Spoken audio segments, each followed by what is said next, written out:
उत्तर प्रदेश के मुख्यमंत्री योगी आदित्यनाथ ने एक चुनावी नारा दिया था, बटोगे तो कटोगे। अब इस नारे को विपक्षी नेता भी दोहरा रहे हैं। हाँ, ये बात अलग है कि दिल्ली और मिल्कीपुर चुनाव के बाद विपक्ष अब दो धड़ों में बटा हुआ नजर आ रहा है। ऐसे में कुछ नेताओं को योगी के फॉर्मूले में इंडिया गठबंधन का भविष्य नजर आ रहा है। समाजवादी पार्टी के सांसद अफजाल अंसारी खुद योगी के नारे के सहारे हैं। अब विपक्ष को एकजुट होने की वो नसीहत दे रहे हैं। जाति के नाम पर मत बंटिए, क्योंकि चुनाव में विपक्ष जब जब बटा है तब तब करारी हार का सामना करना पड़ा है। चाहे हरियाणा हो या महाराष्ट्र, यूपी हो या दिल्ली, बीजेपी से मिली करारी हार के बाद इन्हें योगी आदित्यनाथ के कटु सत्य वचन की याद आने लगी। बीजेपी के कट्टर विरोधी योगी का नारा दोहराकर विपक्ष को नसीहत दे रहे हैं। जो एक फार्मूला दिया था योगी आदित्यनाथ, उत्तर प्रदेश के मुख्यमंत्री माननीय योगी आदित्यनाथ ने, तो वो दूसरे परिवेश में दिया था। लेकिन उस नारे को अगर विपक्षी दल के बड़े नेता चरितार्थ कर ले तो उससे भला होगा। उन्होंने कहा था बटोगे तो कटोगे। हम कटोगे की बात, गंदी बात नहीं कर सकते, लेकिन बटोगे तो पिटोगे।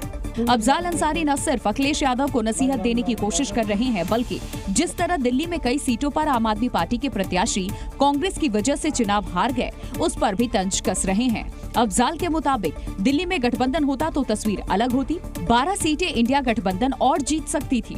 गठबंधन होने से कांग्रेस को भी फायदा संभव था और मिल्कीपुर से कांग्रेस की दूरी का खामियाजा समाजवादी पार्टी को भुगतना पड़ा। संभावनाओं के इस दौर में हवाला लोकसभा चुनाव का भी दिया जा रहा है, जिसमें तमाम विपक्षी दल एकजुट होकर चुनाव लड़े और यूपी में बीजेपी दूसरे नंबर पर आ गई।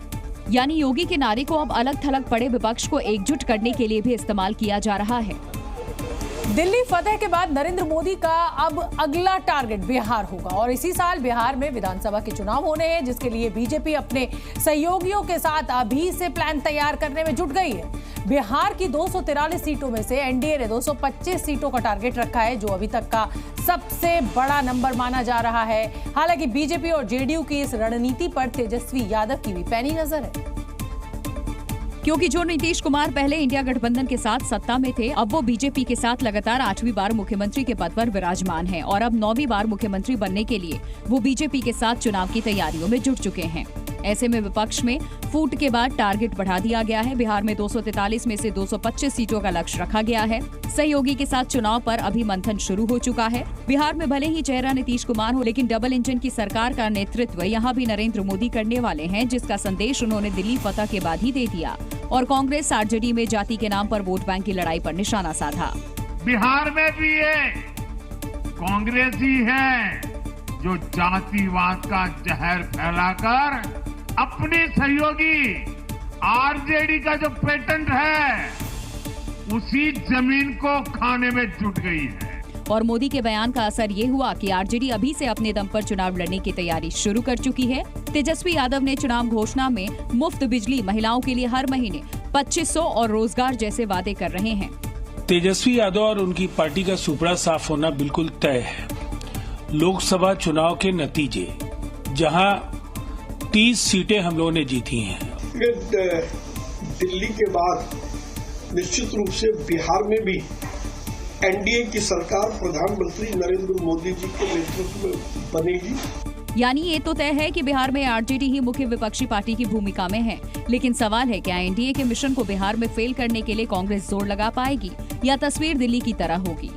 प्रयागराज में आयोजित महाकुंभ में धर्म संसद ने राहुल गांधी के खिलाफ एक प्रस्ताव पारित कर दिया है, जिसमें मनुस्मृति पर राहुल गांधी के कथित विवादित टिप्पणी को लेकर आपत्ति जाहिर की गई है।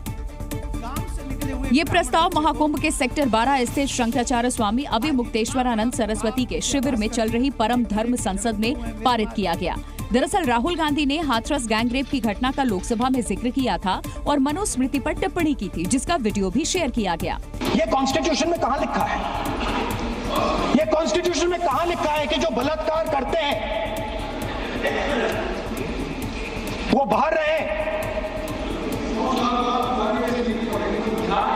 और जिसका रेप हुआ है, जिसके परिवार, उस परिवार को बंद कर दिया जाए? कहां लिखा है कॉन्स्टिट्यूशन में? ये आपकी किताब में लिखा हुआ है, मनुस्मृति में लिखा है, मगर कॉन्स्टिट्यूशन में नहीं लिखा। धर्म संसद के नेता प्रतिपक्ष राहुल गांधी के वायरल हो रहे इस वीडियो का संज्ञान लिया और धर्म संसद में राहुल गांधी को अपना पक्ष स्पष्ट करने की मांग की। परम धर्म संसद 1008 राहुल गांधी के इस वक्तव्य की घोर निंदा करती है और शीघ्रता से अपने आशय को स्पष्ट करने या क्षमा याचना करने की मांग करती है। 1 महीने के भीतर वे यह भी बताएं कि इस परिस्थिति में उन्हें हिंदू धर्म के आधारभूत ग्रंथ की निंदा करने के कारण हिंदू धर्म से बहिष्कृत क्यों ना घोषित किया जाए। परम धर्म संसद का आरोप है कि मनुस्मृति को लेकर आपत्तिजनक टिप्पणी से करोड़ों लोगों को ठेस पहुंची है।